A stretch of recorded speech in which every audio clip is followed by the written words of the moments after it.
મિત્રો આપ જ્યારે અંદર ચર્ચા કરતા હોય અને અહીંયાથી કહેવામાં આવે કે તમે અંદર કોઈ ચર્ચા કરશો નહીં તો પણ શું લાગે છે? શું દુઃખ થાય છે ને?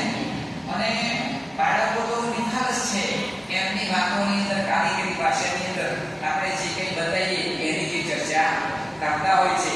માટે અંદરો અંદર બાળકો જ્યારે વાત કરે તો એમને ના પાડવી નહીં, પણ વાતો અંદર કરવા દેવી. બરાબર છે? પ્રવૃત્તિ દરમિયાન થતો વાત વગાડ અધ્યયન પ્રક્રિયાનો ભાગ છે. વિદ્યાર્થીઓનો અવાજ વગાડ કરતો અટકાવજો નહીં. જો અહીં પણ આપણે તાલીમની અંદર જ કરીએ છીએ.